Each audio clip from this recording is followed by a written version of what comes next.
అందరికీ నమస్కారం. మాతృదినోత్సవాన్ని పురస్కరించుకొని మే 11వ తేదీ మనం షష్ఠిపూర్తి కళాలను సత్కరించుకున్నాం. పిఎస్ తెలుగు విశ్వవిద్యాలయం అట్లాగే రాష్ట్ర భాషా సాంస్కృతిక సేవ పక్షాన మనం సంయుక్త సమర్పణలో ఈ కార్యక్రమాన్ని రికార్డ్ చేయడం జరిగింది.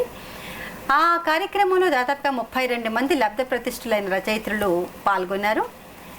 దాంట్లో ఆలూరి విజయలక్ష్మి గారు ఒకరు. అక్షరం, ఆరోగ్యం ఈ రెంటిని ఇతివృత్తంగా తీసుకొని సమాజంలో ఎన్ని కార్యక్రమాలు చేయాలో అన్ని కార్యక్రమాలు ఒక ఆరోగ్యకరమైన సమాజానికి, రేపటి మన 300-400 తరాలు నివసించబోయే సమాజానికి దిశానిర్దేశం చేస్తూ ఎన్నెన్నో పుస్తకాలు రాశారు. అమెజాన్ బెస్ట్ సెల్లర్గానే కాకుండా ఎన్నెన్నో స్వచ్ఛంద సంస్థల్లో కూడా పనిచేశారు. వారు రాష్ట్ర అంటే ఒక అంతర్జాతీయ స్థాయి వారు కూడా వారితో వచ్చి పనిచేయగలిగినంత పొటెన్షియాలిటీ ఉన్న రచయిత్రి వారు.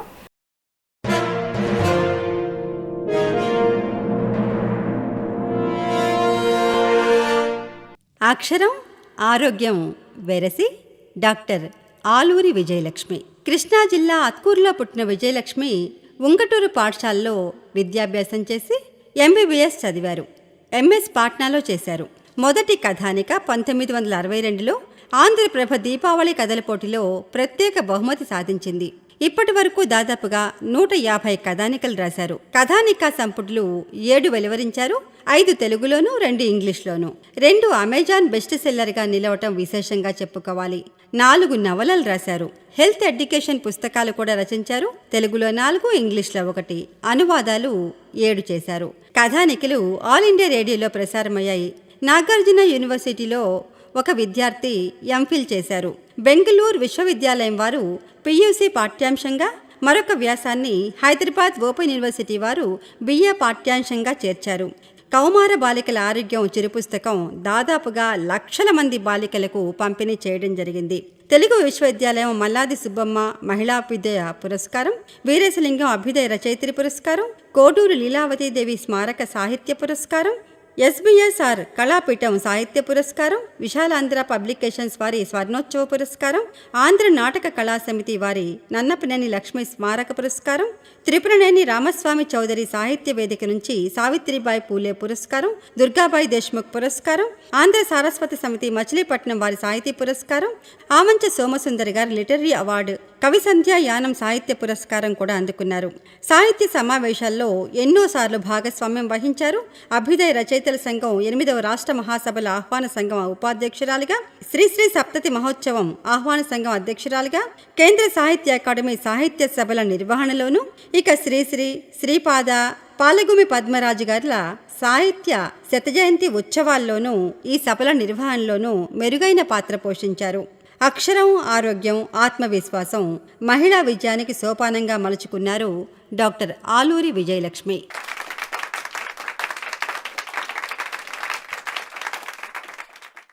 వారిని కలుసుకుందాం, వారితో ముచ్చటించుకుందాం. నమస్కారం అండి. నమస్కారం.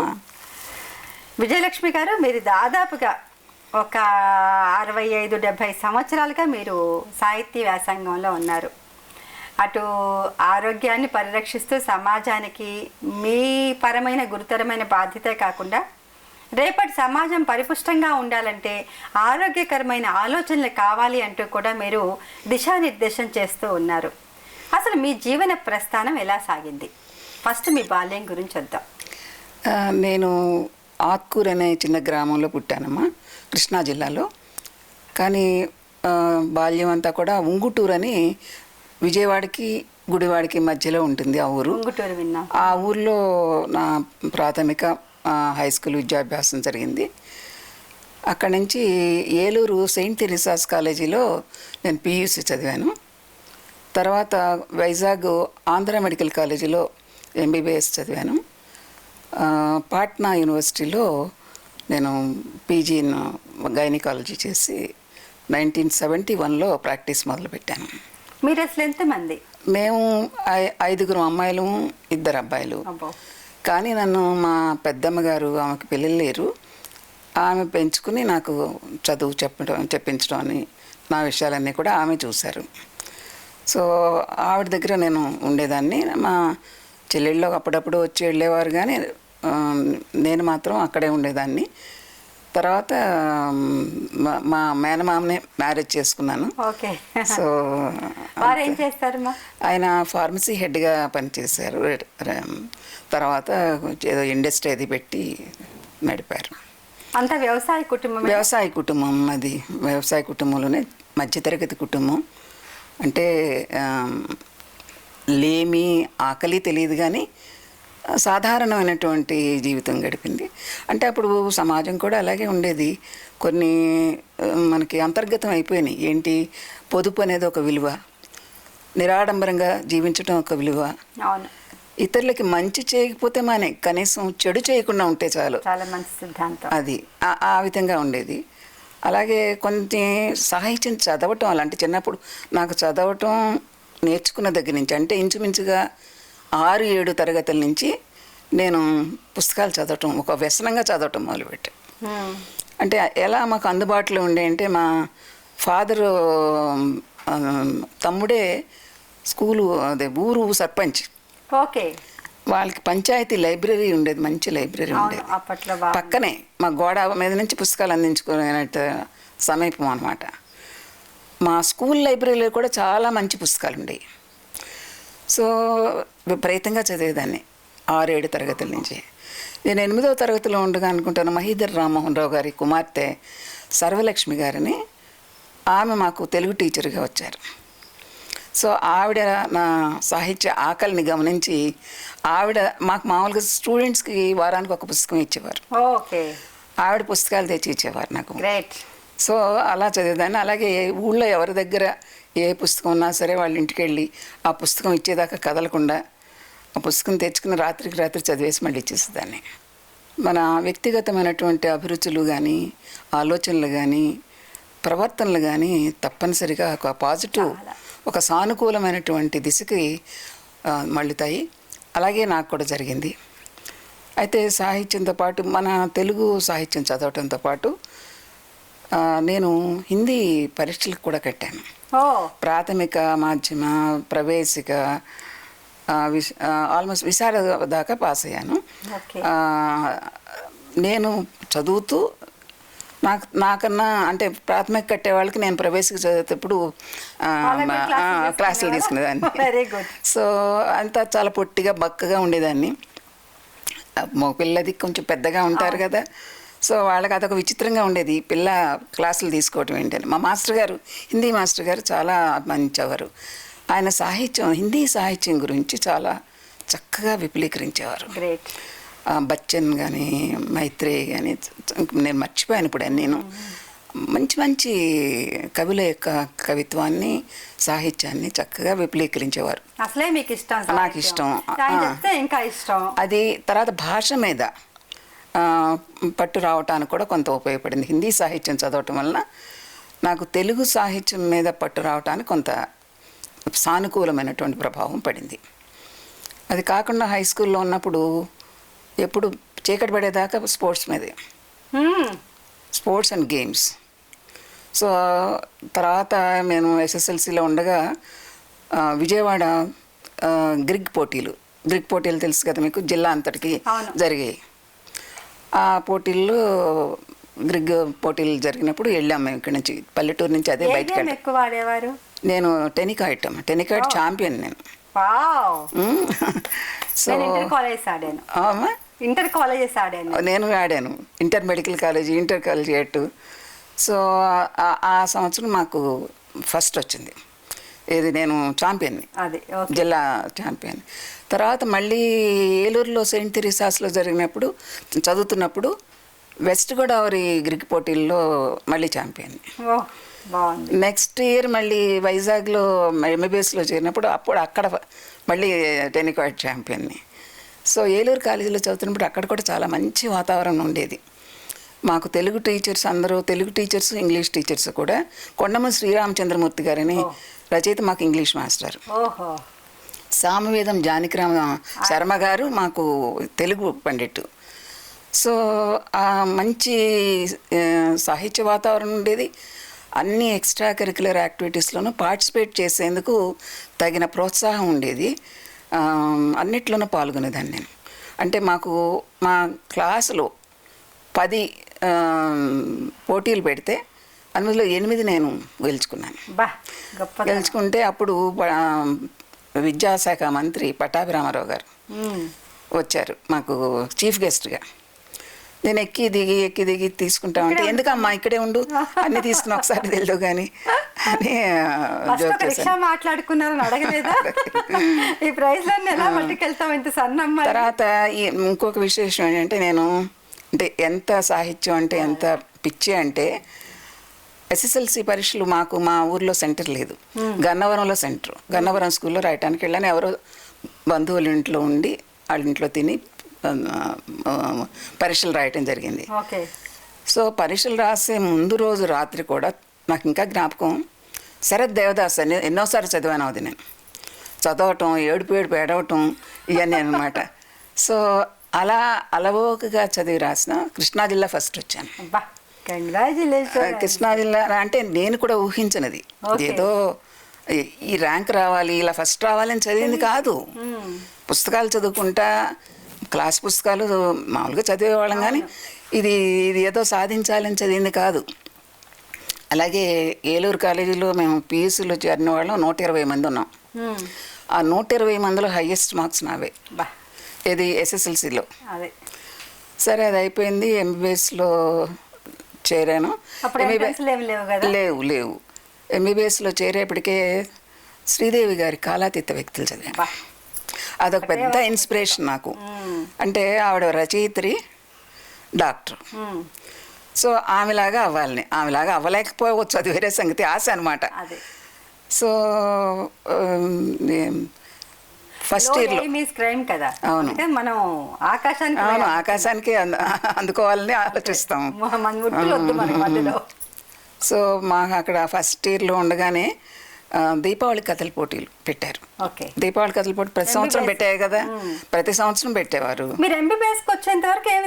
రాయలా, చదవటమే. ఎంబీబీఎస్ అంటే అప్పటికి నాకు 17 years అంతే. సో రాస్తే ఆగుతాయితను అనమాట. ఏం రాసేసాను. ముందు ఆంధ్ర పత్రికకి పంపించాను ఆ కథని. దానికేమో టైం అయిపోయిందో ఏదో మొత్తం మీద అది వెనక్కి వచ్చింది.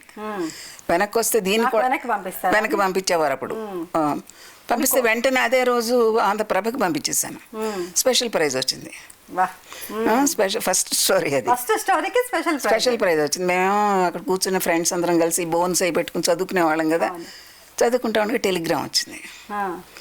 అప్పుడు టెలిగ్రామ్లు కదా, టెలిగ్రామ్ వచ్చి ఇలాగ ప్రైజ్ వచ్చిందని కూడా అదొక జోషిక. సరే, తర్వాత ఏమో మళ్ళీ స్పెషల్ సంచిక కునీగా కులమందు ఏదో వచ్చేది, అత్తరు రాసి పంపించేవారు ఆ పుస్తకానికి. ఆ పుస్తకం వచ్చి దానిలో నా ఫోటో కూడా ఉంది. అదొక పెద్ద గొప్ప విషయం లాగా అనమాట కాలేజీలో. సో అది అంటే వైజాగ్ అంటే అప్పటికి ఇంత పెద్దది కాదు కదా, పెద్ద సిటీ కాదు అప్పటికి. అందరికీ తెలిసిపోయి ఆంధ్ర యూనివర్సిటీలో ఇక్కడ తెలిసిపోయింది. తర్వాత ఇమీడియట్గానే మళ్ళీ మేము ఫస్ట్ ఇయర్లో ఉండగానే విశాఖ రచయితల సంఘం చాలా అప్పుడే కొద్ది సంవత్సరాల నుంచి కొంచెం మళ్ళీ పునరుజ్జీవం చెందినట్టుగా చాలా యాక్టివ్గా ఉంది.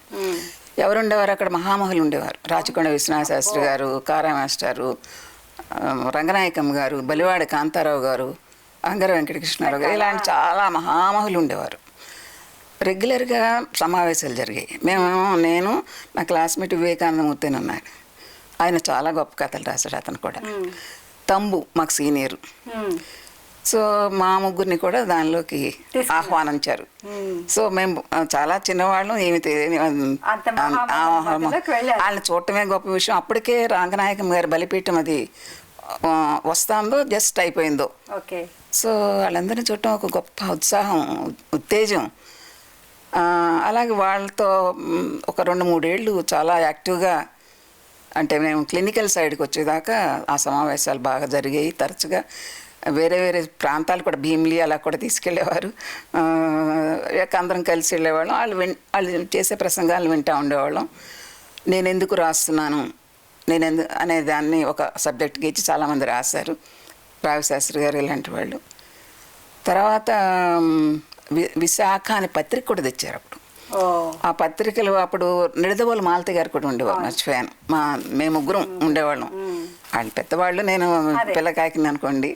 సో దానిలో సంపాదక వర్గంలో నా పేరు చేర్చారు. అది పెద్ద గొప్ప గౌరవం నాకు. సో అది అయిపోయినాక ఇంక నాకు సెకండ్ ఇయర్ అంటే ఇంకా జస్ట్ క్లినికల్ సైడ్కి వచ్చినాక మ్యారేజ్ అయిపోయింది. మేనమామ. సో ఇంకొక 1 yearలో బాబాయ్ పుట్టేసింది.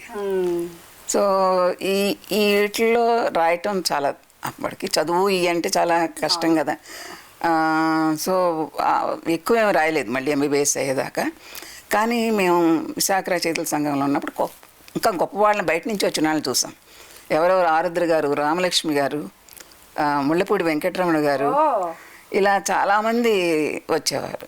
వాళ్ళని చూడటం, వాళ్ళ వినటం, వాళ్ళ మాటలను వినటం చాలా బాగుండేది. సో తర్వాత హౌస్ ఏజెన్సీకి మళ్ళీ ఇక్కడికి వచ్చాను నేను, హైదరాబాదు ఉస్మానియాలో హౌస్ ఏజెన్సీ చేశాను. ఇక్కడి నుంచి మళ్ళీ పాట్నాలో MS చేయడానికి వెళ్ళాను. ఈ సమయంలో పెద్ద ఏమి రాయలా, ఒక్క కథ రాశానేమో అంతే. తర్వాత 71లో ప్రాక్టీస్ స్టార్ట్ చేశాను. కాకినాడ దగ్గర రామచంద్రపురం అని అక్కడ చేశాను. అక్కడ ఉండగా మళ్ళీ కొన్ని వ్యక్తిగతమైనటువంటి విషాదాలు అది అయిపోయింది. తర్వాత మా వారి హెల్త్ పాడవటం వల్ల, అంటే ఆయన ఉద్యోగం ఏమో కాకినాడలో, సో రోజువారీ తిరగటంతో హెల్త్ పాడైపోయింది. సో దాంతో మళ్ళీ కాకినాడకి షిఫ్ట్. అంటే ప్రాక్టీస్ ఇక్కడ బాగుండేది, కానీ ఇంకా అక్కడికి వెళ్ళినాక ఇంకా ఊపందుకుంది. ఓకే, చాలా బిజీ అయిపోయాను. బిజీ అవటంతో పాటు ఎక్కువ రాశాను అప్పుడే. గ్రేట్. ఏది కాకినాడ వెళ్ళేప్పటికి ఒక పుస్తకం వచ్చింది, ఒక కథా సంపుటి వచ్చింది. నవోదయ రామ్మోహన్ రావు గారు నవోదయ వారు వేశారు. దానికి ముందు మాట రాచకొండ విశ్వనాథ శాస్త్రి గారు రాశారు. సో తర్వాత కాకినాడ వెళ్ళినాక అక్కడ మంచి సాహిత్య వాతావరణం. ఇస్మాయిల్ గారు, మిరియాల రామకృష్ణ గారు, అద్దేపల్లి రామ్మోహన్ రావు గారు, సోమసుందర్ అయితే నన్ను ఇక పెద్ద కూతురులానే చూసేవారు. సోమసుందర్ గారు అలా చాలామంది ఉండేవారు. చాలామంది అభిమానించేవారు, నాకు మంచి ప్రోత్సాహం ఇచ్చేవారు. అలాగే అభ్యుదయ వచ్చేది అప్పుడు. అభ్యుదయ రచయితల సంఘం వాళ్ళు, శెట్టి ఈశ్వరరావు గారు, మహీధర్ రామ్మోహన్ గారు, వీళ్ళందరూ కలిసి మద్రాసు నుంచి వచ్చేది. దానిలో అడిగి రాయించేవారు కథలు. అలాగే తర్వాత ఆంధ్రజ్యోతిలో పురాణం సుబ్రహ్మణ్య శర్మ గారు నాకు ఒక పేరు పెట్టి, శీర్షిక పెట్టి, పేషెంట్ చెప్పే కథలు అని శీర్షిక ఆయనే పెట్టి రాయించారు. దాదాపుగా ఒక 25-30 కథలు రాశాను. వారం వారం వేసేవారు. తర్వాత నేను రష్యా వెళ్ళాను, జస్ట్ ఇస్కస్ తరఫున, ఇండియా సోవియట్ కల్చరల్ సొసైటీ తరఫున పర్యటన కోసం అంతే, చూడటానికి వెళ్ళాం. ఆ మధ్యలో డిస్టర్బ్ అయిందిక రాయటం మానేశాను. ఇంకా రాయలేని చెప్పేశాను కూడాను. అంటే ఇంకా ఎక్కువ బిజీ అయిపోయాను ప్రొఫెషనల్గా. ఈలోపు కాకినాడ వెళ్ళే నాకు కొద్ది రోజులకే వనితలో నాకు కథ ఒకటి పడింది. వనిత వాళ్ళు చాలా ప్రోత్సహించారు, నన్ను అడిగి రాయించేవారు. లేకపోతే వనిత వాళ్ళు, ఆంధ్రజ్యోతి వాళ్ళు గనక అడిగి రాయించకపోతే నేను ఎప్పుడో కనుమరుగై ఉండేదాన్ని. రచయిత్రిగా కనుమరుగై ఉండేదాన్ని. వాళ్ళు కథలే కాకుండా ప్రతి ప్రత్యేక సంచికి నాతో అడిగి రాయించేవారు. అదే కాకుండా నాకు ఐఎమ్ జోస్ బాడీ అని రీడర్స్ డైజెస్ట్లో వచ్చేదమ్మా. మన శరీర వ్యవస్థలు అన్నిటి గురించి పరిచయం చేసేలాగా అన్నమాట. దాంతో వాళ్ళు ఏం అడిగారంటే, వీటిని ఆ నమూనాలో మీరు తెలుగులో రాయండి. సో మన శరీరంలో ఉన్న 14-15 వ్యవస్థల గురించి రాశాను. అది దాన్ని నేను రాస్తూ ఉండగానే విశాలాంధ్ర వాళ్ళు అడిగి దాన్ని పుస్తక రూపంలో తెచ్చారు, మన దేహం కథ అని. ఈలోపు నాకు మా వృత్తిరీత్యా ఏంటంటే, మన గర్భిణీ స్త్రీలకి చాలా బిజీగా ఉండటం వల్ల చెప్పవలసింది వాళ్ళకి చెప్పలేకపోయేదాన్ని, టైం ఉండేది కాదు. రోజుకి 100-150 మందిని చూసేదాన్ని. పైగా మళ్ళీ మధ్యలో చిన్న చిన్న ప్రొసీజర్స్, సర్జరీస్ ఇవన్నీ ఒంటి చేత్తో చేసేదాన్ని. అంటే ఆల్మోస్ట్ 24 గంటలు సరిపోనట్టుండే. సో అందుకని ఏం చేశానంటే వాళ్ళకి సలహాల కోసం వాళ్ళు ఏమేమి జాగ్రత్తలు తీసుకోవాలి, ఏ కాంప్లికేషన్స్ వస్తే వాళ్ళ పరంగా ఏం చేయాలి అవన్నీ రాసి మాతృత్వం ఒక తియ్యటి కళ అని రాశాను. కానీ తర్వాత ఒక తియ్యటి కళ తీసేసాను. ఎందుకంటే తియ్యటి కళ కొంతమందికే తియ్యటి కళ అవుతుంది, అందరికీ తియ్యటి కళ కాదు కదా. సో అది ఆ పుస్తకం కూడా ఇప్పుడు దాకా వచ్చింది. మొన్న దాకా విశాలందరూ వాళ్ళు వేశారు, ఎన్నో వాళ్ళ తర్వాత వాళ్ళు వేశారు ముద్రణ. ముందు నేనే వేసి ఉచితంగా ఇచ్చాను, తర్వాత అవి ముద్రించడం మళ్ళీ వాటి ఇవ్వటం ఇదంతా నాకు కష్టం అయింది. అందుకని వాళ్ళకి ఇస్తే వాళ్ళే అడిగారు వేస్తామని, వేశారు. ఈ స్టేట్ డివైడ్ అయినాక ఏమైందో తెలీదు. మరి మొన్న దాకా ఉన్నాయి, మిగిలిన పుస్తకాలు పంపించారు నాకేం కానీ ఒక 35-40 పుస్తకాలు నాకు పంపించారు. అంటే మొన్న డివైడ్ అయ్యేదాకా చాలా యాక్టివ్గా వేస్తారు, యాక్టివ్గా నాకు రాయల్టీ కూడా ఇచ్చేవారు. సో అదే దశలో ఉండే సమస్యల గురించి కూడా అదేనమ్మా. అదేంటంటే నేను ఇక నాకు 50 years వచ్చిన దగ్గర నుంచి 50 years నిండినాక ఇంకొంచెం ఎక్కువ, అప్పటిదాకా కూడా నేను ఫ్రీ క్యాంప్స్ అవి కండక్ట్ చేస్తాను, హెల్త్ క్యాంప్స్. కొంచెం పేదవాళ్ళు ఉండేటువంటి కాలనీలకు వెళ్ళి స్లమ్స్కి వెళ్ళి నేను హెల్త్ క్యాంప్స్ కండక్ట్ చేయటం, తర్వాత ఉచితంగా నాకు దగ్గర ఉన్న మందులన్నీ ఇవ్వటం, కొన్ని కూడా ఇవ్వటం, అలా చేసేదాన్ని. బట్ 50 ఏళ్ళు వచ్చినా ఇంకొంచెం ఎక్కువ సమయాన్ని, కొంచెం డబ్బుని సమాజం కోసం ఇవ్వాలి అని చాలా మంచి అప్పటి నుంచి కొన్ని అలా ఉద్దేశం ఉన్నటువంటి సంస్థల ద్వారా కూడా చేశాను. అలాగే నేను ఇండియన్ మెడికల్ అసోసియేషన్ ప్రెసిడెంట్గా చేశాను మా కాకినాడ చాప్టర్కి. సో దాని ద్వారా కొత్త బిల్డింగ్ కట్టించాం అసోసియేషన్కి. దానిలో ప్రారంభంలోనే ప్రకటించాం, ప్రతి మొదటి ఆదివారం పేద ప్రజలకి మన వీలైనన్ని ఎక్కువ విభాగాల్లో ఉచితంగా సేవలు అందిస్తాం. గొప్ప కాన్సెప్ట్. సో అది దాని ద్వారా నేను ప్రెసిడెంట్గా ఉండగా ఈ ఉచిత సేవలు ప్రారంభించడమే కాకుండా తర్వాత కంటిన్యూ అయినాయి, తర్వాత వచ్చిన ప్రెసిడెంట్స్ కంటిన్యూ చేశారు. అది కాకుండా నేను అసలు ఇండియన్ మెడికల్ అసోసియేషన్ అంటే కేవలం డాక్టర్లు సంబంధించిందే కాదు అన్నట్టుగా కొంతమంది బయట మంచి ఆలోచనలు ఉన్న వాళ్ళని పిలవటం, వాళ్ళ చేత వాళ్ళని ఏదో ఒక ఈవెంట్ని స్టార్ట్ చేసి, అంటే ఉగాది వచ్చిందనుకోండి మన డాక్టర్స్ పిల్లల్ని వైఫ్స్ని అందరినీ కూడా కలిసేలా చేసేవాళ్ళం.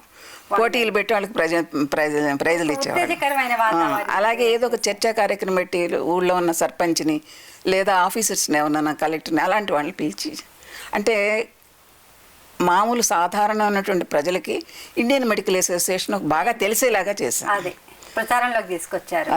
అది 91-93 నేను ఉన్నాను దానిలో. తర్వాత 97లో లోక్సత్తా ప్రారంభమైంది. డే 1 నుంచి దానిలో నేను యాక్టివ్గా ఉన్నాను, జిల్లా ప్రెసిడెంట్గా చేశాను. అది చేస్తూ ఉండగానే 82లోనే మనకి అక్కడ ఉన్నటువంటి మహిళలు, మా ఏరియాలో ఉన్న మహిళలందరూ కలిసి ఒక వనితా మండలి పెట్టారు, చైతన్య వనితా మండలి. నేనే నామకరణం చేశాను, వాళ్ళు నన్ను ప్రెసిడెంట్గా అనుకున్నాను. ఇప్పుడు కూడా నేనే కొనసాగుతున్నాను ఇంకా. సో అది దాని తర్వాత చైతన్యం అంటే మహిళల కోసం మహిళలే మాట్లాడటం, మహిళలే పోరాటం కాదు, మహిళల ఉన్నతి పట్ల, మహిళల సాధికారత పట్ల ఒక ఉద్దేశం ఉన్నటువంటి లేదా ఒక కృషి చేసేటువంటి పురుషులు కూడా దానిలో ఉంటే బాగుంటుంది. మహిళా మండలిలో పురుషుల అంటే దాన్ని సెపరేట్గా పెట్టాము, centre for empowerment and development of women. So దాన్ని ప్రారంభించి దానిలో మెన్ కూడా ఉన్నారు, పురుషులు కూడా ఉన్నారు దానిలో సభ్యులుగా. ఒక 30-40 మంది ఉండేవాళ్ళం, చేసేవాళ్ళం. చాలా కార్యక్రమాలు ఒక ఉద్యమ రూపంలో చేసినట్టు చేసాం. సో దాంతో మళ్ళీ నేను 2001 వచ్చేప్పటికి రోటరీ క్లబ్ ప్రెసిడెంట్గా అయ్యాను. దానిలో కూడా 1 yearలోనూ విపరీతమైనటువంటి వేగంతో చేసాం. ఏంటి, ఒక ఐ క్యాంప్స్ పెట్టించి ఒక 120 మందికి కాదు ఈ క్యాటరాక్ట్ సర్జరీస్ చేయించాము. తర్వాత ఏమో క్లెఫ్ట్ లిప్ సర్జరీస్ క్యాంప్ పెట్టి, రోటరీ స్మైల్ అని పెట్టి ఎక్కడెక్కడి నుంచో మొత్తం శ్రీకాకుళం నుంచి విజయవాడ దాకా, అది రోటరీ జిల్లా అనమాట. సో 123 ఆపరేషన్స్ చేయించాను. అలాగే cardiac camp, mega cardiac camp అని ఇక్కడ నుంచి నిమ్స్ నుంచి డాక్టర్స్ని రప్పించి 1500 మందిని చూశారు ఆ రోజు. అందరికీ అన్ని టెస్టులు, కార్డియాక్ టెస్ట్ అన్నీ చేయించి, ఎవరికైతే ప్రొసీజర్స్ అవసరమో వాళ్ళని గుర్తించి, తర్వాత వాళ్ళకి కొంచెం వివిధ సమయం రోటరీ కాకుండా ఇంకా బయట ఉన్నటువంటి డోనర్స్ని కూడా పూలప్ చేసి వాళ్ళకి ఇక్కడ సర్జరీ అయ్యేలాగా చేసాం. అలాగే ప్రజాప్రతినిధుల సహాయం కూడా తీసుకుని ఇక్కడ ముఖ్యంగా ఇప్పుడు శేషగిరిరావు గారిని డైరెక్టర్ ఉండేవారు. ఆయన కాకినాడ. ఆయన కాకినాడ కాకపోయినా చేస్తారు, కొంత తెలుసు కాబట్టి కొంత ఇదిగా చెప్పగలిగాం. సో ఆయన సహాయంతో అవి చేసాం. అలాగే కాకినాడలో ఉన్న మొత్తం స్కూల్స్, ప్రైమరీ నుంచి హై స్కూల్ దాకా, అంటే గవర్నమెంట్ స్కూల్స్, మున్సిపల్ స్కూల్స్లో ఒక 28,000 పీపుల్ ఉన్నారు, పిల్లలు ఉన్నారు. వాళ్ళందరికీ కూడా రోటరీ హెల్త్ కేర్ ప్రాజెక్టుని నామకరణం చేసి ఐఈ, డెంటల్, డెర్మటాలజీ చెకప్స్ చేయించాను. అంటే మాకు పొద్దున్నే ఓపీ అయినాక వాళ్ళందరినీ వేసుకుని వెళ్ళిపోవటమే స్కూల్స్కి, మళ్ళీ ఈవినింగ్ ఓపీ దాకా చేయటం అనమాట. అలా ఆడపిల్లలు ఉంటే వాళ్ళకి ఏమన్నా ఉంటే నేను చూసేదాన్ని. సో ఆ విధంగా రోటరీ హెల్త్ కేర్ ప్రాజెక్ట్ ఒకటి చేశాము. అలాగే మేకింగ్ ప్రెగ్నెన్సీ సేఫర్ అనే ప్రాజెక్ట్ అని అంతకుముందే సత్యసాయిబాబా 60th బర్త్డేకో 70th బర్త్డేకో వాళ్ళు అక్కడ మా కాకినాడ యూనిట్ వాళ్ళు ఒకటి అనౌన్స్ చేసి వచ్చారు. ఏంటంటే గర్భిణీ స్త్రీలకి ఒక 60 మంది, స్వామి బర్త్డే నాకు ఎగ్జాక్ట్ జ్ఞాపకం లేదు, ఎన్నో బర్త్డేనో, 70th బర్త్డే 65th బర్త్డే ఎన్నో రోజైనా. సో అంతమంది ప్రెగ్నెంట్ లేడీస్కి మేము చెకప్స్ చేయిస్తాము.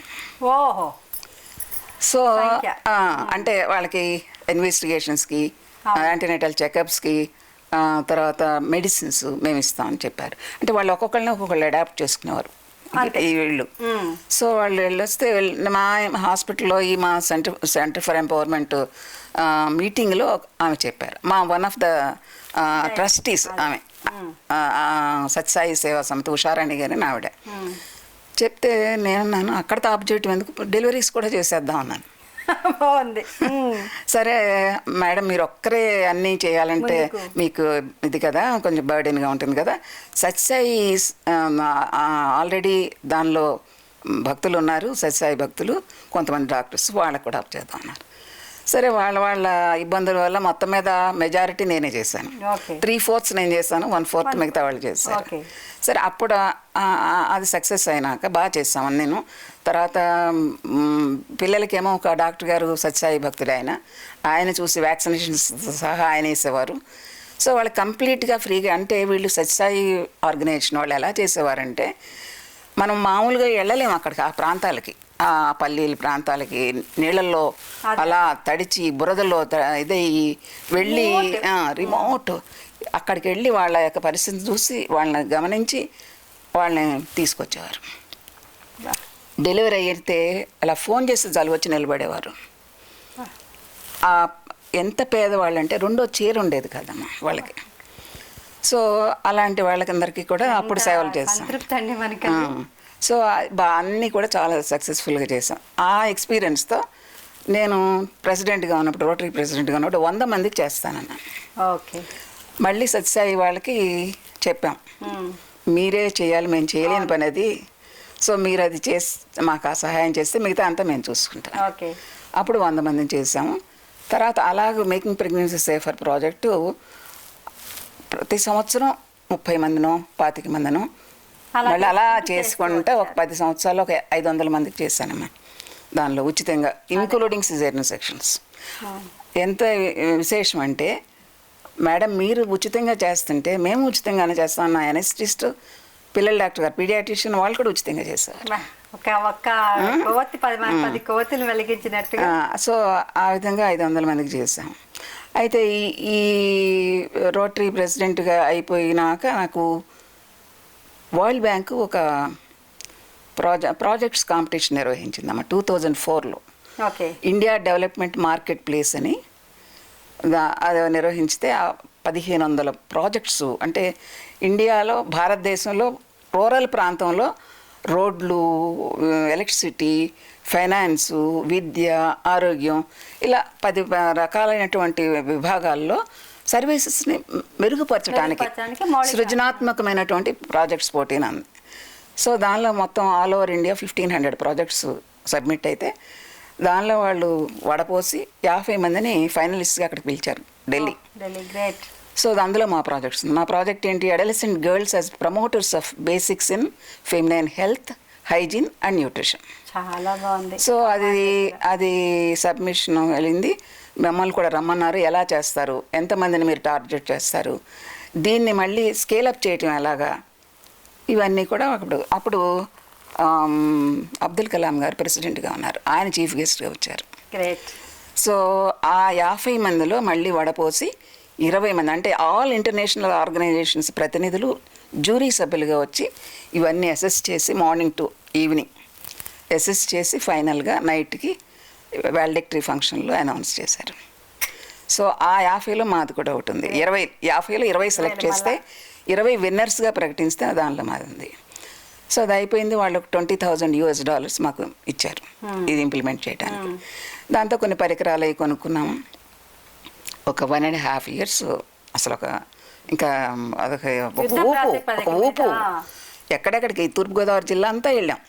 నాతో పాటు భానుమతి గారిని, విజయలక్ష్మి గారిని, వాళ్ళిద్దరు నాకు కుడియడం భుజాల్లాగా ఉండేవారు, అన్నీ చేసేవారు అనమాట, నాతో పాటు వచ్చేవారు.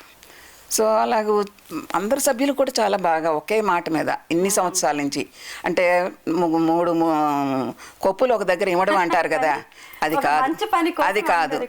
అందరూ కూడా చాలామంది భర్త అనుమతిస్తే కానీ బయటికి రాలేని స్థితిలో ఉన్నవాళ్ళు చాలామంది, అంటే స్వతంత్రంగా ఏది చేయలేని వాళ్ళు. అలాంటి వాళ్ళు కూడా ఈ కార్యక్రమం ఇది ఉంది, ఇది మనం చేద్దామంటే ఎంతో కొంత వాడికి తోచింది. మనీగా చేసేవారు, అందరూ వచ్చి నిలబడేవారు.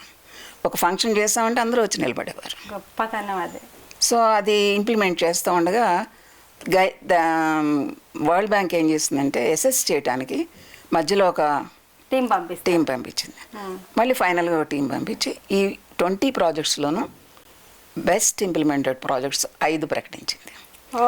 దానిలో మళ్ళీ మంది వచ్చింది. Great great. సో దీన్ని కవర్ చేయడానికి దైనిక్ జాగరణ అనే పత్రిక వినే ఉంటారు మీరు, ఆల్ హిందీ స్పీకింగ్ స్టేట్స్లో ఉంటుంది అది, హిందీ పత్రిక. దాని నుంచి జర్నైల్ సింగ్ అని ఒక సీనియర్ జర్నలిస్ట్ని పంపించారు. ఆయన అంతా విజిట్ చేసి మేము ఎక్కడెక్కడైతే ఏ స్కూల్స్ ఎక్కడ ఇంప్లిమెంట్ చేసామంటే all government schools and all BC SC hostels, social welfare residential schools and colleges. So ఇంతమందిని ఒక కొన్ని వేల మందిని టార్గెట్ చేసాం. అలాగే ఉమెన్ని కూడా. సో ఈ చూసి ఆయన అంత రాసుకుని సక్సెస్ స్టోరీ అని ప్రచురించారు ఆ పత్రికలో. చాలా బాగుంది. తర్వాత ఇన్ ఛానల్ అని ఒక ఛానల్ వాళ్ళని పంపించారు. వాళ్ళు వచ్చి మొత్తం అంతా రికార్డ్ చేసి పిల్లలతో మాట్లాడించి ఈ 5 బెస్ట్ ఇంప్లిమెంటెడ్ ప్రాజెక్ట్స్ని వాళ్ళు చేశారు. ఒక డివిడి చేశారు, డివిడి చేశారు. చేసి అది all countries where World Bank presence is there, అక్కడ మోడల్ ప్రాజెక్ట్స్గా వాళ్ళు ప్రదర్శించారు అన్నమాట. సో అయితే అప్పుడు 2005-06లోనే ఇది అయిపోయింది మనం వరల్డ్ బ్యాంక్ ఇది. కానీ అప్పటి నుంచి కూడా మేము కంటిన్యూ చేసాం, ఎందుకంటే డబ్బులు సేవ్ చేసాం. అంటే నేను ఇప్పుడు యాజ్ మెంటర్గాను, స్పోక్స్ పర్సన్గా కొంత నాకు డబ్బులు వస్తాయి, అవన్నీ దానిలో పెట్టాం అక్కడ.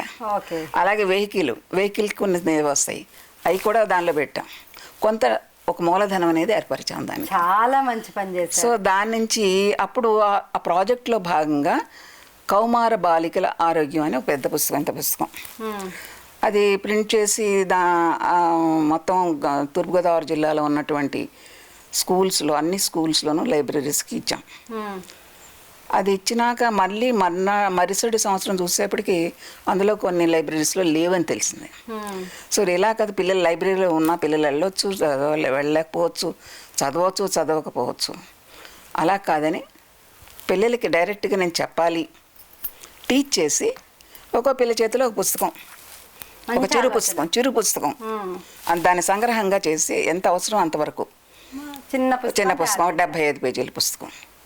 సో అలా ప్రింట్ చేసి ముందు మేమే చేసాం, కొంత డబ్బు మేమే పెట్టి చేసి ఇచ్చినాక డోనర్స్ చక్కగా వచ్చేసారు. అమ్మాయిల ఆరోగ్యమే కదా. తర్వాత కలెక్టర్లు ఇది తీసుకుంటే వాళ్ళు కూడా చాలా బాగా మంచి పని అదే కదా. మంచి సంకల్పం ఉంటే అలా వస్తాయి. వస్తాయి. ఒక సంవత్సరం అయితే రవిచంద్ర గారిని కలెక్టర్ గారు ఉన్నారు, ఆయన మొత్తం తూర్పుగోదావరి జిల్లాలో ఉన్న 8th, 9th and 10th class ఆడపిల్లలందరికీ, అంటే ఇంచుమించుగా 35,000 గర్ల్స్, 30-40 వేలు ఉంటారు. ఆ గర్ల్స్ అందరికీ అందేలాగా అది ప్రింట్ చేయించి ఇచ్చాం. అది చూసి జేఎన్టీయు వైస్ ఛాన్సలర్ అప్పారావు గారు, అప్పారావు గారు, కాదు, అల్లం అప్పారావు గారు, ఆయన 10,000 బుక్స్ వేయించారు. ఆయన ఇంకా వేయించుతా అన్నారు, కానీ మిగతా వాళ్ళందరూ కొంచెం ప్రొఫెసర్స్ అది కొంచెం వెనకలాగారు ఆయన్ని. ఆయన ఏం చేశారంటే ఆ పుస్తకాలన్నీ కూడా ఫస్ట్ ఇయర్ స్టూడెంట్స్, జేఎన్టీకే అండర్లో ఉన్నటువంటి ఫస్ట్ ఇయర్ ఇంజనీరింగ్ స్టూడెంట్స్ అందరికీ, ఆడపిల్లలందరికీ వెళ్ళేలాగా చూశారు.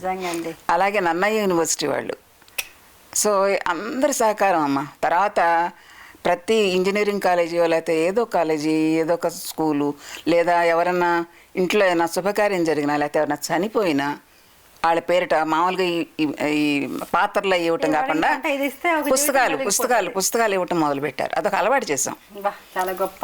సో ఆ విధంగా చేయటం వల్ల మనకి ఇప్పుడు మీరు అన్నట్టు ఇప్పుడు కూడా అనంతపురం జిల్లాలో ప్రతి సంవత్సరం కొన్ని వేల పుస్తకాలు వాళ్ళు ప్రింట్ చేసి పిల్లలకి ఇస్తున్నారు as outreach program. So ఈ లోపు నా పుస్తకాలు మళ్ళీ పుస్తకాల దగ్గరకు వస్తే 4 కథా సంపుట్లు. ఒకటి ముందు చెప్పినట్టుగా మీరు ప్రేమించలేరు ఆ పుస్తకం, తర్వాత మాకీ భర్త వద్దు ఆ పుస్తకం, తర్వాత ఈ 2 పుస్తకాలు వేసినాక మన పురాణ సుబ్రహ్మణ్య శర్మ గారు కోపడ్డారు, ఏంటమ్మా ఆ శీర్షికలు, అంటే అది ఒక సంచలనంగా ఉంటుందని అప్పుడు పెట్టుంటాను. తర్వాత మంచి ఇదిగా పెట్టండి, మంచి అందంగా ఉన్న ఆడపిల్లలకి ఏదో బాగున్నట్టుగా ఒక చుక్క పెట్టినట్టుగాను వద్దు, అలా కాదు, మంచి శీర్షికలు పెట్టండి. తర్వాత 3వది అగ్ని కిరణం అని అదొకటి వచ్చింది. తర్వాత 4వది పేషెంట్ చెప్పే కథలు, అప్పటికే పూర్తయినాయి పేషెంట్ చెప్పే కథలు. ఇప్పుడు 5వది ఇప్పుడు వేయబోతున్నాను, 2 ఇంగ్లీష్లో వేసాను చెప్పాను కదా అవి. ఈలోపు గీతారామస్వామి గారు, హెచ్బిటి గీతారామస్వామి గారు 82లోనే మనకు పరిచయం అయ్యారు. అప్పటికే ఆ ప్రాజెక్ట్ని ఎవరికో అప్పచెప్పారు వేరే ఆయనకి, where there is no doctor ఇది. అప్పటికి నేను ఓన్లీ హెల్త్ ఎడ్యుకేషన్ బుక్ మాతృత్వం పుస్తకం ఒకటే రాశాను నేను అప్పటికి. కానీ ఫార్చునేట్గా గీత నాకు అప్పచెప్పింది ఆ పని. కొంత చూసినాక ఇంకా ఆయన వద్దని నన్నే చేయమన్నారు. అది అయిపోయినాక మళ్ళీ 97లో where women have no doctor, ఈ 2 పుస్తకాలు అద్భుతమైన పుస్తకాలు. అది ఇంగ్లీష్ నుంచి తెలుగులోకి ట్రాన్స్లేట్ చేశాను. అంటే అది చేయటం వల్ల నేను వ్యక్తిగతంగాను వృత్తిగతంగా కూడా చాలా మెరుగుపడటానికి అవకాశం ఇచ్చిన పుస్తకాలు. అంటే కొత్త చూపుని, కొత్త బాటనే నాకు అందించాయి. సో అలాగే ఇక్కడికి వచ్చినాక మళ్ళీ నేను 8 years బ్యాక్ హైదరాబాద్ షిఫ్ట్ అయినాక హైదరాబాద్ బుక్ ట్రస్ట్ వారే where there is no psychiatrist అనే పుస్తకాన్ని, అది చాలా చాలా మంచి పుస్తకం. అది కూడాను అది ట్రాన్స్లేట్ చేశాను. మధ్యలో ఉషారాణి భాటియా గారు నేషనల్ బుక్ ట్రస్ట్ ఆఫ్ ఇండియాకి నిర్వాహకులుగా ఉన్నప్పుడు ఆమె the story of blood translate చేయమని, అంటే where there is no doctor చూసి ఆమె అది చెప్పారు. అది అయిపోయింది. తర్వాత ఇటీవల అంటే 2010 తర్వాత ప్రతిపాక్ మోహన్ గారు వచ్చినాక నేషనల్ బుక్ ఆయన 2 పుస్తకాలు నా చేత ట్రాన్స్లేట్ చేయించారు. అయితే ఇక్కడికి వచ్చినాక నేను అంటే ఈ లాస్ట్ 8 yearsలోనూ సుమారుగా ఒక 10 కథలు రాశాను అంతే. ఆ 10-11 కథలని మళ్ళీ ఒక సంపుటిగా వేయాలని అనుకుంటున్నాను, చూడాలి మరి. అయితే ఈ ప్రస్థానంలోనండి అమెజాన్ బెస్ట్ సెల్లర్గా మీ 2 పుస్తకాలు నిలవడం అనేది అది చాలా ఏమంటారు, ఉమెన్ రైటర్స్ గర్వపడే అంశం కాదు, మొత్తం రాష్ట్రంలోని రచయితలే గర్వపడే అంశం. అదొక మాయా ప్రపంచం అమ్మ అమెజాను అదంతా. ఇప్పుడు అది బెస్ట్ సెల్లర్గా వచ్చినంత మాత్రం ఇదో చాలా గొప్ప స్థాయిలో ఉన్నాయని కాదు, నా కథలే అవి. కాకపోతే వైడర్ రీడర్స్కి వెళ్తాయని చేయటం వల్ల అది అంతే. మనం మామూలుగా మహామహులు ఉన్నారు మన తెలుగు సాహిత్యంలో ఇతర అంటే మనకి అనువాదాలు వెళ్ళట్లేదు కదమ్మా, అవును, అసలు వేరే వెళ్ళట్లేదు. వేరే మన భారతీయ భాషల్లోకే వెళ్ళటల్లా. అవును. ఇంగ్లీష్లోకి అంటే ఇంక చాలా తక్కువ. ఇంగ్లీష్లో ట్రాన్స్లేట్ చేయగలిగిన వాళ్ళు కూడా మరి కొంతమంది అది పూనుకుంటే బాగుంటుంది, కానీ జరగట్లేదు. సో అందుకని ఈ కోవిడ్ టైంలో ఏంటంటే నేను కొంచెం ఆ పని నేర్చుకుని బాగా చేసి 2 పుస్తకాలు వచ్చినాయి. ఫార్చునేట్గా ఈ బెస్ట్ సెల్లర్స్కి కూడా దాన్ని ఎక్కువ శాతం మీరే ఇంగ్లీష్లో ట్రాన్స్లేట్ చేసి అంటే కొన్ని హెల్ప్ తీసుకున్నాను. ముఖ్యంగా ఎడిటింగ్కి చాలా కొంచెం బాగా వచ్చిన వాళ్ళని మన కాత్యాయన్ గారు, చూపు కాత్యాయన్ గారు ఒక పుస్తకానికి ఫార్వర్డ్ రాశారు. ఫస్ట్ పుస్తకానికి అదృష్ట దీపక్ రాశారు. అద్భుతం. సో మొహాట పడ్డాడు అదృష్ట దీపక్, నన్ను అక్క అని పిలుస్తాడు. ఓకే. అక్క మీ పుస్తకానికి నేను రాయటం ఏంటంటే, కాదు మీలాంటి వాళ్ళే రాయాలి అని రాయించుకున్నాను అనమాట. అప్పుడు ఆయన రాశారు.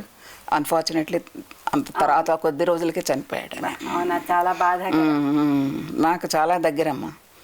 ఇన్ని చాలా అంటే నేను రామచంద్రపురంలో ఉన్నప్పటి నుంచి బాగా పరిచయం, చాలా సన్నిహితంగా ఉండేవాడు.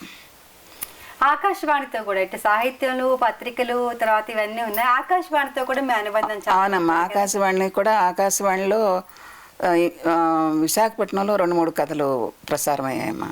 తర్వాత నాకు వాళ్ళు ఇచ్చినా కూడా అవకాశం వెళ్ళటానికి వీలయ్యేది కాదు. ఒక్కోసారి చాలా టెన్షన్గా వెళ్ళాల్సి వచ్చేది. అలాగే విజయవాడ కూడా వెళ్ళాను 1-2 సార్లు. దుర్గా భాస్కర్ గారు మీకు తెలుసా? అయ్యో, మాకు కూడా చేశారు. నా క్లాస్మేట్ తను. ఓహో. పియూసీలో. అంటే దుర్గా ఉండగా నేను వెళ్ళలేదు, అంతకుముందు వెళ్ళాను. ఆకాశవాణి హైదరాబాద్ అంటే వైజాగ్లో చేశారు తను. అవును. తర్వాత తను డైరెక్టర్గా ఉన్నప్పుడు మంచి ఫోక్ ఆర్టిస్ట్, మంచి పాడేది, చాలా చాలా బాగా పాడేది. ఆర్టిస్ట్. అవును. కాకినాడలో ఒక ఉత్సవం నిర్వహించారు ఆకాశవాణి వాళ్ళు. దానిలో నేను రాశాను, ఒక నాటిక రాశాను. అంతకుముందే వనితలో వచ్చింది, ఓకే, లేచింది మహిళా లోకం అని. అది మా వాళ్ళే, మా వనితా మండలి వాళ్ళు ప్రదర్శించారు, స్టేజ్ మీద ప్రదర్శించారు. ఫస్ట్ టైం అదే స్టేజ్ మీదకి ఎక్కటం చాలా బాగా చేశారు అందరూ. అలాగే వనితలో నేను హెల్త్ కాలం, అప్పట్లో హెల్త్ కాలమ్స్ ఇన్ని లేవు, చాలా తొలి దశలో అనమాట. హెల్త్ కాలం చాలా సంవత్సరాలు నిర్వహించారు. తర్వాత నాకు అది కూడా చేయటం కుదరలా, బిజీగా ఉండటం వల్ల టైం సరిపోయేది. టెన్షన్ వచ్చేది. మళ్ళీ ఇదేమో ఆంధ్రజ్యోతిలోనేమో వారానికల్లా ఇచ్చేయాలి, అది నెలకల్లా ఇచ్చేయాలి. ఏమో చేయలేకపోయేదాన్ని. కొన్ని సంవత్సరాలు చేశాను.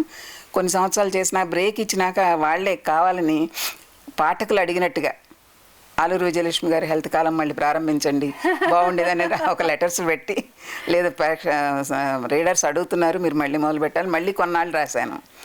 తర్వాత పత్రికే మూతపడిపోయింది అనుకోండి, అన్ఫార్చునేట్గా. అవును. ఇంటర్వ్యూ చేశారు, జలంధర్ గారు ఇంటర్వ్యూ చేశారు నన్ను అప్పుడు, దాని వనిత కోసం. అవును. సో వీళ్ళందరూ పరోక్ష పరిచయం. అలాగే మూలాల నుంచి ఫస్ట్ నుంచి కూడా మీకు చాలా ఫౌండేషన్ చాలా గట్టిగా పడింది విశాఖ తర్వాత. అంటే గొప్ప అవకాశం. రావి శాస్త్రి గారు అయితే నా ఫస్ట్ నావల్ని ఆయనకి ఇచ్చాను, ప్రతినిచ్చి మీరు సూచనలు చేయమంటే చదివారు పాపం. అంత ఇదేను అంటే అంత గొప్పవాళ్ళు అంత సాధారణంగా ఉంటారు. అది ఎక్కువ అది ఏమీ లేకుండా, అహం లేకుండా అన్ని అప్పుడు డాక్టర్స్ సిరీస్ వచ్చినాయమ్మా. అంటే మాకన్నా ముందు బ్రిటిష్ వాళ్ళు రాశారు, మరి బ్రిటిష్ రచయిత ఎవరో కానీ, డాక్టరేట్ హాస్పిటల్, డాక్టరేట్ ఏ సిరీస్ వచ్చినాయి. అంత గొప్ప రచయిత అవ్వాలి మీరు అన్నట్టుగా నేను చూసాను. డాక్టర్ గారు, మరి మీరు 4 నవలలు రాశారు, ఇంగ్లీష్ పుస్తకాలు, ఆరోగ్య పుస్తకాలు, తెలుగులో చాలా అనువాదం చేశారు. మరి మీరు రాజకీయ రంగ ప్రవేశం వైపు ఎందుకు వెళ్ళారు? అంటే రాజకీయ రంగ ప్రవేశం అనుకోకుండా జరిగిందమ్మా. అంటే డాక్టర్ జయప్రకాష్ నారాయణ గారు లోక్సత్తా ఉద్యమ సంస్థని ప్రారంభించారు. ఎందుకు? అవినీతి లేని సమాజం కోసం, స్వచ్ఛమైన రాజకీయం కోసం, ప్రజలందరికీ విద్య, వైద్యం లాంటి ప్రాథమిక అవసరాలను తీర్చేటువంటి వ్యవస్థను నిర్మించడం కోసం, ఒక కొత్త రాజకీయాన్ని, కొత్త చూపుని ఇచ్చేలాంటి ఒక సిద్ధాంత ప్రాతిపదిక మీద లోక్సత్తా ఉద్యమ సంస్థ నిర్మించబడింది. అది మొదటి రోజు నుంచి నేను దానిలో ఇన్వాల్వ్ అయినాను. తూర్పుగోదావరి జిల్లా ప్రెసిడెంట్గా చేశాను. చాలా యూనిట్స్ అయ్యి ప్రారంభం చేశాం. తర్వాత 2008లో అది ఉద్యమ సంస్థ నుంచి మళ్ళీ పార్టీగా రూపొందినప్పుడు కూడా నేను జిల్లా ప్రెసిడెంట్గా ఉన్నాను. అయితే కొంత సందేహించాను ముందు. ఈ రాజకీయాలంటే నాకు రాజకీయాలు అవసరం, మన నిత్య జీవితంలో ప్రతిదానికి రాజకీయాలతో ముడిపడి ఉంది, కానీ నేను దానికి సూటబుల్ కాదు అని. సో నాకు సూటబుల్ కాని దానికి ఎందుకు అనేసి నేను ముందు సభ్యురాలుగా చేరలేదు. చేరే ఉత్సాహం ఉన్న వాళ్ళందరినీ ప్రెసిడెంట్గా చేర్చాను, కానీ నేను సభ్యత్వం తీసుకోలే. అప్పుడు జేపీ గారు పర్యటన కోసం వచ్చారు, కాకినాడ వచ్చారు. అమ్మ మీరు తీసుకోలేదు ఏంటి సభ్యత్వం అన్నారు. నేను ఇలా అనుకుంటున్నానంటే మిగతా రాజకీయ పార్టీలలాగా కాదు కదా, మనకి ఆడవాళ్ళని కొంచెం తక్కువగా చూడటం అట్లా ఉండదు. మనది కొత్త రాజకీయం, కొత్త సిద్ధాంతాలు. మీరు చేరండి, మీరు ముందు నుంచి ఉన్నవాళ్ళు మీరు చేరకపోతే ఎలా. సార్ చేరాను కానీ కంటెస్ట్ చేస్తాను అనుకోలే నేను. చివరికి ఎలక్షన్ 2009 ఎలక్షన్లు వచ్చినప్పటికి కొంచెం ఉత్సాహం ఉన్నవాళ్ళు, కొద్దిగా కనీసం ప్రచారం కోసమైనా ఖర్చు పెట్టగలిగిన వాళ్ళు అసెంబ్లీ స్థానాలకి వచ్చారు, కానీ పార్లమెంట్ స్థానానికి ఎవరు రాలే. ఓకే. సో అప్పుడు ఆశ ఏంటి, మనకి కొంత పర్సంటేజ్ ఆఫ్ ఓట్ అన్న వస్తే దీనికి గుర్తింపు వస్తుంది పార్టీకి అని. ఓకే. సరే ఎవరు రాకపోయేప్పటికీ తప్పలా నాకే. అంటే నాకు ఇంకా నేను ప్రాక్టీస్లో ఉన్నాను. ఇల్లు హాస్పిటల్ కలిసే ఉంటాయి మావి. ఎక్కడికైనా మనం ఈ పిల్లలకి బోధించడానికి కానీ ఏమైనా వెళ్ళినా కూడా కార్లో వెళ్ళి కార్లో వచ్చేయటం. అంటే బయట ఆ వాతావరణానికి ఎక్స్పోజ్ అయ్యి లేను. కానీ ఇప్పుడు ఈ ఎలక్షన్ల సందర్భంగా కొన్ని వందల గ్రామాలు తిరిగాను. ఓకే. ఒక రోజు టాప్ లేనిటువంటి జీప్లోను అలాగూ సుమారుగా అంటే ఒక 2 వారాలు 3 వారాలు కూడా టైం లేదు అప్పుడు. అంటే అన్ని డిసైడ్ అయ్యి మాకు వాహనాలు అయ్యి రెడీ అయ్యి దీనిలోకి వెళ్ళేప్పటికి పొద్దున్నే బయలుదేరే ముందు పేషెంట్స్ని చూసేదాన్ని, మళ్ళీ నైట్ వచ్చినాక మళ్ళీ పేషెంట్స్ని చూసేదాన్ని. సో దీంతో ఆ ఎండకి ఎప్పటికీ ఆ ఎలక్షన్లు అయినాక వచ్చి విజయలక్ష్మి గారు ఉన్నారని నన్నే అడిగేవారు. నల్లగా కప్పేసిపోయాను అనమాట. ఓకే. సో ఆ ఎలక్షన్స్ ఒక ఆ ఎక్స్పీరియన్స్ కూడా ఒక గొప్ప ఎక్స్పీరియన్స్. అంటే మనం తెలుసు ఓడిపోతామని తెలిసి బట్ ఒక గొప్ప కాజ్ కోసం నిలబడ్డాము. మన కొంత డబ్బు కొంత సమయం వెచ్చించాము, పర్లేదు, సంతృప్తి చాలా. అయితే దానిలో ప్రతి చోట కూడా మా పార్టీకి అప్పుడు తెలుగుదేశము, కాంగ్రెస్, చిరంజీవి గారి పార్టీ 4th ప్లేస్లో మేము ఉన్నాం. అంటే బీజేపీ కన్నా మాకు ఎక్కువ ఓట్లు వచ్చినాయి అన్ని ప్రతి చోట కూడా. సో నాకు ఒక 18,000 ఓట్లు పైన వచ్చినాయి. అది కూడా అది పెద్ద విషయం. సో తర్వాత ఇక పార్టీ కూడా ఇంకా ఎలక్షన్ల తర్వాత కొంచెం చప్పబడిపోయింది కదా. సో అది ఆ విధమైనటువంటి ఎక్స్పీరియన్స్. ఇప్పుడు కూడా అది అంటే పార్టీ నిలబలేదనేటువంటి కొంచెం బాధ ఉంటుంది. నిలుపుకోలేకపోయామని, ప్రజలు నిలుపుకోలేకపోయారు. ప్రజలకి ఒక ఆల్టర్నేటివ్ ఇచ్చాము, కానీ వాళ్ళు దాన్ని ఆల్టర్నేటివ్ని తీసుకోలేకపోయారు. అదే బాటలో వాళ్ళు పయనిస్తున్నారు. అంటే మన జీవితాలను ఏది బాగు చేస్తుంది అనేటువంటి ఆలోచనని ప్రజలు గ్రహించలేకపోయారు, ఆలోచన లేకపోయింది. అయితే పాపం వాళ్ళని కూడా బ్లేమ్ చేయడానికి లేదు. వాళ్ళ నిత్యం వాళ్ళు చేసేటువంటి స్ట్రగుల్లో ఇవన్నీ పట్టించుకోవడానికి ఉండదు. కానీ ఇది సస్టైన్ చేయవలసినటువంటి, కొనసాగించవలసినటువంటి కర్తవ్యం అట్లీస్ట్ మేధావుల మీద, చదువుకున్న వాళ్ళ మీద ఉంటుంది. కానీ అన్ఫార్చునేట్గా మనకు అదే లేదు. మనకి ఒక పెద్ద సూక్తి చెప్తారు ఉంది, ఏంటంటే దుర్మార్గుల దౌష్ట్యం కంటే మంచి వాళ్ళ మౌనం ఎక్కువ హాని చేస్తుంది సమాజానికి అని. మరి ఆ మౌనాన్ని ఎప్పుడు పెడతారో, ఎప్పుడు దేశం బాగుపడుతుందో తెలియట్లేదు. Break the silence, fight the violence వస్తుందమ్మా. అయితే మీ పుస్తకం, మీ వ్యాసాన్ని ఒకటి బెంగళూరు విశ్వవిద్యాలయం వారి పియూసి పాఠ్యాంశంగా పెట్టారని, మరొక దాన్ని సెంట్రల్ యూనివర్సిటీ కూడా తీసుకున్నారని. అదేంటంటే మన అప్పుడు సాహిత్య అకాడమీ, రాష్ట్ర సాహిత్య అకాడమీ ఉండేది కదా, వాళ్ళు ఒక పుస్తకం వేశారు. మహిళ అనే ఒక వ్యాసాల సంపుటి అనమాట. అప్పుడు నాకు ఒక అంశం ఇచ్చి రాయమన్నారు, సమాజంపై సినిమా ప్రభావం అని. ఓకే. అది తంగిరాల సుబ్బారావు గారు బెంగళూరు యూనివర్సిటీ వైస్ ఛాన్సలర్గా చేశారు, లేకపోతే తెలుగు డిపార్ట్మెంట్ ప్రొఫెసర్ ఎవరో మరి తెలియదు. ఆయన ఒక కార్డు రాశారు, అప్పుడు కార్డులే కదా ఉండి. సో అమ్మ మీ వ్యాసాన్ని మేము పాఠ్యాంశంగా తీసుకుంటాను, అంతకన్నా అదృష్టమే ఉంటుంది, తప్పకుండా ఇంక్లూడ్ చేయండి అని చెప్పాను. తర్వాత రెండో వ్యాసం రచయిత డాక్టర్ అయితే అప్పుడు అదెవరు మన రాజాలక్ష్మి ఫౌండేషన్ అని చెన్నైలో ఉండేది, మీకు జ్ఞాపకం ఉందో లేదో. దాని తరఫున మన శ్రీశ్రీ గారిని, ఆరుద్ర గారిని, వీళ్ళందరినీ విదేశ పర్యటనకి కూడా పంపించేవారు అక్కడ సమాజాల దగ్గరికి, తెలుగు సమాజాల దగ్గరికి. సో ఆ ఫౌండేషన్ వాళ్ళు ఒక సొవనీర్ వేశారు.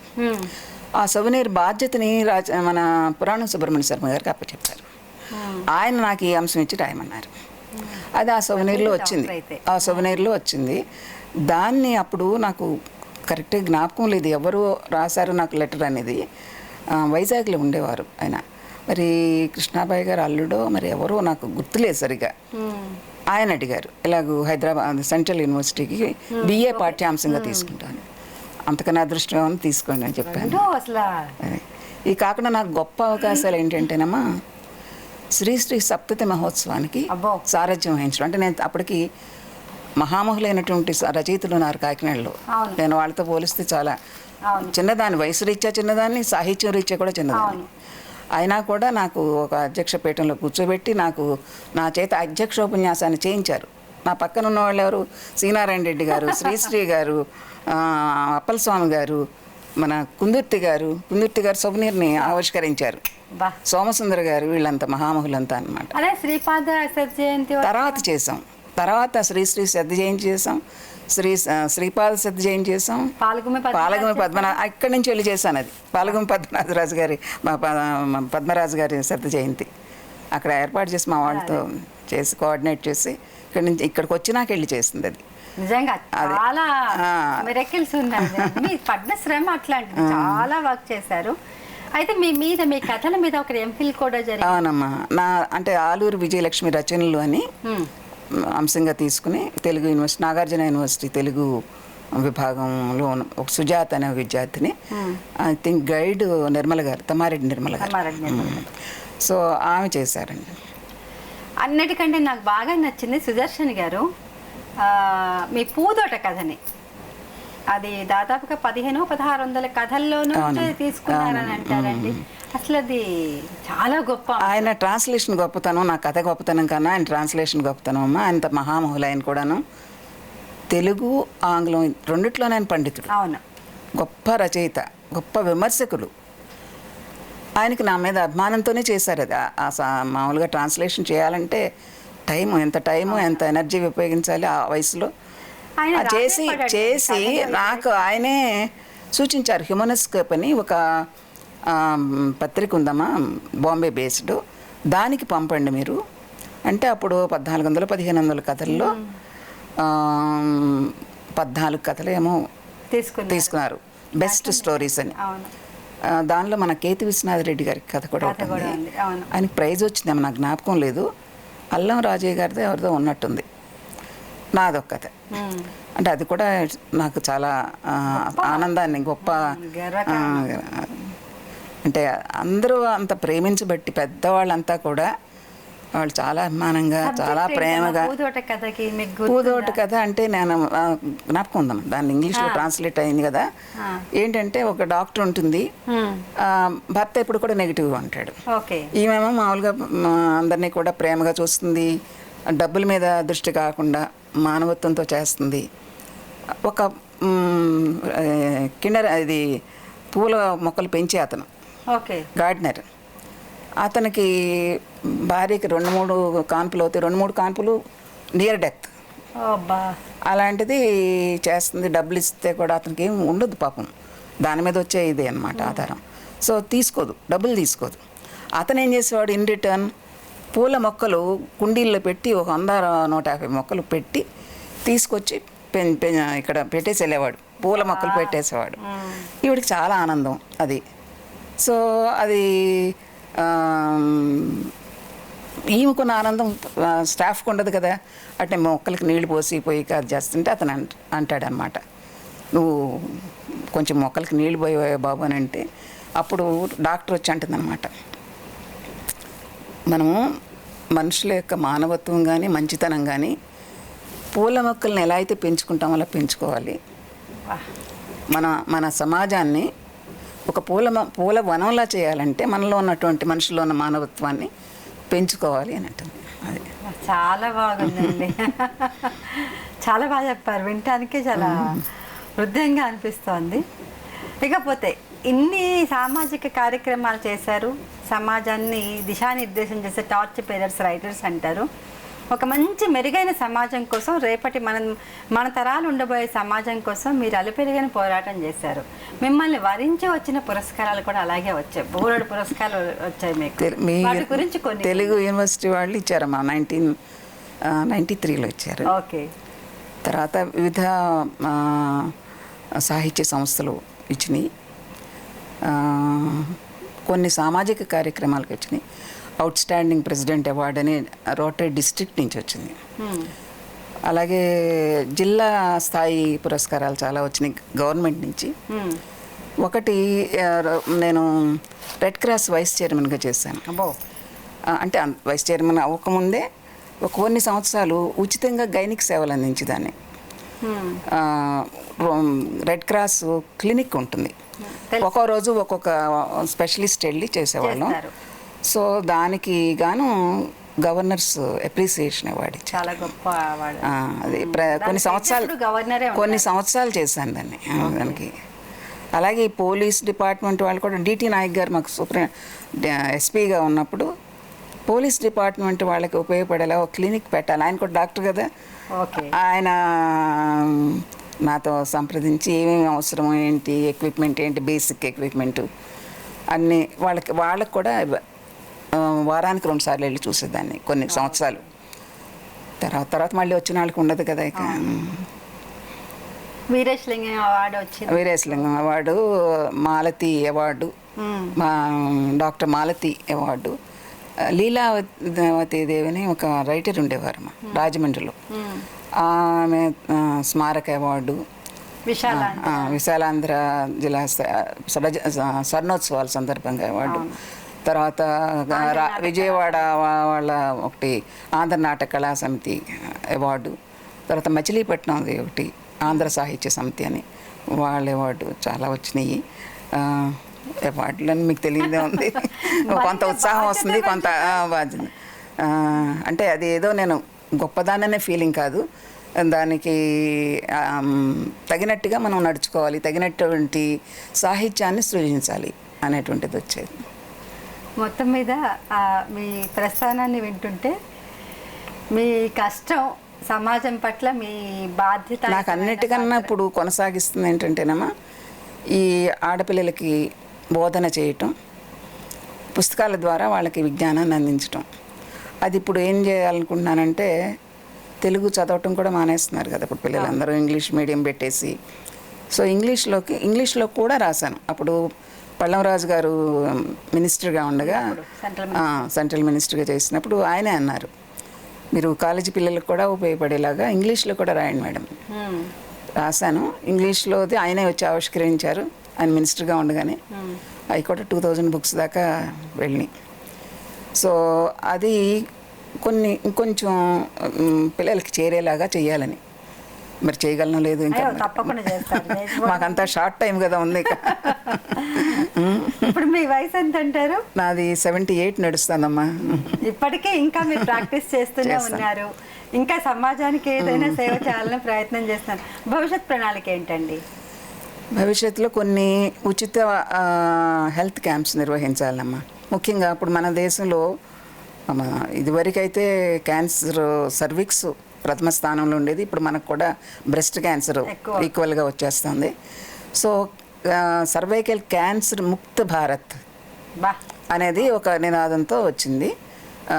అంటే మా జాతీయ స్థాయి అసోసియేషన్ దానిలో, అవునమ్మా దాని మీద ఆల్రెడీ స్టార్ట్ చేసాము. ఈ కోవిడ్ మూలాన మళ్ళీ లాస్ట్ ఇయర్ నాది హాస్పిటల్ పెట్టి 50 years అయిన సందర్భంగా ఒక ఈవెంట్ చేసాం. గ్రేట్. సో ఆ సమయంలో ఇది ప్రకటించాము. వెళ్ళాలి ఇప్పుడు వెళ్ళి అంటే రూరల్ ఏరియాస్కి వెళ్ళాలి, కనీసం దగ్గరలో ఉన్న స్లమ్స్కి వెళ్ళి చేయాలంటే మా కాకినాడలో అయితే అన్నీ జరిగిపోయాయమ్మా. అంటే జిల్లా యంత్రాంగానికి నేనేంటో తెలుసు, ఎంత నిబద్ధతతో చేస్తానో తెలుసు. అందరూ సహకరించేవారు. అటు women and child welfare department కానీ, హెల్త్ డిపార్ట్మెంట్ కానీ, జిల్లా కలెక్టర్లు ఎవరు వచ్చినా ఏదైనా అడిగితే కాదనేవారు కాదు. మర్చిపోయాను మీకు ఒకటి చెప్పడం. ఒక ఆడవాళ్ళకి ఒక ఓల్డ్ ఏజ్ హోమ్ స్టార్ట్ చేశాను నేను, రోటరీ ప్రెసిడెంట్గా ఉన్నాను. ఇప్పుడు అది 40 మంది ఉన్నారు, దానిలో హాయిగా జీవిస్తున్నారు. ఇప్పుడు మొన్న కూడా ఒక ప్రెస్ ఇది పెట్టారు మా వాళ్ళు చెప్తున్నారు అన్నమాట, ఎంత హాయిగా ఉంటున్నాం ఇక్కడ అని. అంటే నేను ఎందుకు స్టార్ట్ వచ్చిందంటే నా దగ్గరికి వచ్చి చెప్పుకుంటారు కదా పాపం, ఎవరితోనూ చెప్పుకోలేరు, ఆడవాళ్ళు మరి బయట ఎవరితోనూ చెప్పుకోలేరు, ఇంట్లో ఉండలేరు, పడదు, ఒక్కొక్కరికి తరాలంతరాలు వీళ్ళు సున్నితంగా అయిపోతారు. పెద్దవాళ్ళు అయ్యేప్పటికీ ఏ చిన్న మాట అన్నా బాధపడిపోతూ ఉంటారు, బయటికి రాలేరు, లోపల ఉండలేరు అన్నట్టుండే. అది నేను ప్రెసిడెంట్ అవ్వగానే అది పర్మనెంట్ ప్రాజెక్ట్గా ప్రకటించాను టోటల్లో. అందరూ చాలా నన్ను నిరుత్సాహపరిచారు, డిస్కరేజ్ చేశారు. ఏంటి అసలు అది ఎలా నడపగలము, దానికి డబ్బులు ఎక్కడ మనకి, అది ఇదని. డబ్బులు మనం సంకల్పిస్తే అదే వస్తుంది అని ముందు మా హాస్పిటల్లోనే స్టార్ట్ చేసామమ్మా. మా హాస్పిటల్లో జనరల్ వార్డు ఒకటి ఖాళీ చేయించి ఒక 8 బెడ్స్తో స్టార్ట్ మా ఇంట్లోనే అక్కడ దగ్గరలో ఉన్న ఒక ఆమె భోజనం వండి తీసుకొచ్చి ఇచ్చేది. వర్షాలు పడుతున్నప్పుడు రాలేని స్థితిలో మా నర్సులతో నేనే మా ఇంట్లోనే వండించి పెట్టేదాన్ని. అలా నడిపినాక అది మా హాస్పిటల్లో ఉండగానే జిల్లా కలెక్టరు, జడ్పీ చైర్మన్ వీళ్ళందరినీ అప్రోచ్ అయ్యి ఒక స్థలం సంపాదించాం, గవర్నమెంట్ స్థలం 1100 గజాలు. మాకు సతీష్ చంద్ర గారు కలెక్టర్గా ఉండేవారు. ఆయన ఉండగా ఆయనకి చాలా అన్నీ సపోర్ట్ చేశారు. అన్ని ఏ ప్రాజెక్ట్ చేసుకున్నా చాలా బాగా సపోర్ట్ చేసేవారు. ఆయన ఉండగా ఇక్కడ ఫార్వర్డ్ చేశారు. మళ్ళీ దాన్ని చాలా అంచెలంచెలు వెళ్ళాలి కదా, మధ్యలో ఒక అంచె దగ్గర మా దగ్గర పోర్ట్ ఆఫీసర్గా చేసిన ఆయన ఉన్నారు. ఉంటే నాకు తెలియదు, నాకు పర్సనల్గా తెలియదు పోర్ట్ ఆఫీసర్తో మనకి ఏం సంబంధం ఉంటుంది, కానీ ఆయనకి నేను తెలుసు. నేను ఒకసారి అంటే మామూలుగా వెళ్ళి చెప్తే కానీ ఆయన క్లియర్ చేయరు అది ఇది అన్నారు. అంటే మరి ప్రతిసారి నేను రావాలంటే అన్నిటికీ ఊళ్ళో ఉండి ఎంత పని చేయగలను కానీ అని అయినా చూద్దామని ఫోన్ చేశాను. ఇమీడియట్గా క్లియర్ చేశారు. మళ్ళీ సీఎం అక్కడ పేషీ దగ్గరికి వెళ్ళేప్పటికి మా సతీష్ చంద్ర గారు అక్కడ ఉన్నారు. సో ఆయన క్లియర్ చేసేసి ఒక దగ్గర మా వారి ఫ్రెండ్ ఐఏఎస్ ఆఫీసరు ఆయన క్లియర్ చేశారు. మొత్తం మీద వచ్చేసినాక మరి ఊళ్ళో వాళ్ళకి అంత స్థలం ఎవరికాళ్ళు కబ్జా చేయాలని చూస్తారు కదా, అలా కాకుండా ఏం చేశానంటే జడ్పీ చైర్మన్ని పిలిచి ఆయన చేతుల మీదుగా గవర్నమెంట్ జీవోని తీసుకుని అప్పుడే మా అమ్మాయి డెలివరీకి నేను యూఎస్ వెళ్ళాను. అక్కడ మా తూర్పుగోదావరి జిల్లా డాక్టర్స్ ఉన్నారనమాట. వాళ్ళు తూర్పుగోదావరి జిల్లాలో బాగా ఫండ్ చేస్తున్నారు, కాలేజీకి కానీ హాస్పిటల్కి కానీ, మెడికల్ కాలేజీకి కానీ హాస్పిటల్కి కానీ. సరే వాళ్ళతో ఒక మాట వేసాను, మేము ఇలా ఓల్డ్ ఏజ్ హోమ్ పెట్టాలనుకుంటున్నాము, మీ ఫ్యామిలీలో ఎవరైనా ఇంట్రెస్ట్ ఉంటే మేజర్ డోనర్గా ఉంటే పేరు పెడతాం ఎవరైనా. సో వెంటనే రెస్పాండ్ అయ్యారు. మర్నాడే రెస్పాండ్ అయ్యి నేను ఇస్తాను, మీరు వెళ్ళగానే మీరు ఇండియా వెళ్ళగానే ప్రాజెక్ట్ ప్రపోజల్ పంపించింది, నాకు ఎంత ఎస్టిమేషన్ వేసి పంపించింది అన్నారు. అప్పట్లో ఏంటి అంత బిల్డింగ్ మాకు 15 lakhs అవుతుంది అనుకున్నాం. సో 5 lakhs ఇస్తారు ఆవిడ. 5 lakhs ఇవ్వగా అందరూ అలా వచ్చేసింది. అప్పటికి జవహర్ రెడ్డి గారు వచ్చారు కలెక్టర్గా. ఆయన దగ్గరికి వెళ్ళి అడిగితే ఆయన 2 lakhs ఇచ్చారు. ఆయన డిస్పోజల్లో ఉన్నాయి, ఆయన మామూలుగా ఇచ్చేవారు కదా. అలాగే వంగా గీత మాకు రాజ్యసభ సభ్యురాలుగా ఉండేది, ఆమెకు 2 lakhs ఇచ్చింది రాజ్యసభ ఫండ్స్ నుంచి. మా క్లాస్మేట్ ఫ్రెండ్ ఒక ఆమె యూఎస్లో ఉంది, వాళ్ళ అమ్మ కాకినాడలో ఉంటారు. ఆవిడని చూడటానికి వచ్చినప్పుడు తీసుకెళ్ళి చూపించాను. వెంటనే ఆవిడ ఒక 1,10,000 ఇచ్చింది. ఆవిడ మొత్తానికి బిల్డింగ్ అయిపోయింది. కట్టేప్పటికి 15 లక్షలు అనుకుంది, 17 లక్షలు అయింది. బట్ ఎప్పుడూ ఒక్కరోజు కూడా కట్టడం ఆగలేదు, ఫండ్స్ లేక ఆగలే.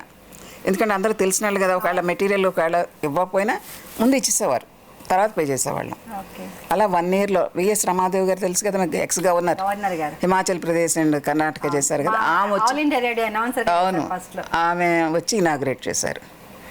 సో అలాగూ దాన్ని ఇప్పుడు మళ్ళీ పై అంతస్తు కూడా వేసాం. దానిలో కూడా మళ్ళీ మా ఫ్యామిలీ మా మెంబర్స్, నా ఫ్రెండ్స్ డొనేట్ చేస్తారు. ఒక్కొక్క రూమ్కి ఒక్కొక్కరు చొప్పున మా రోటరీ మెంబర్స్ ఇచ్చారు.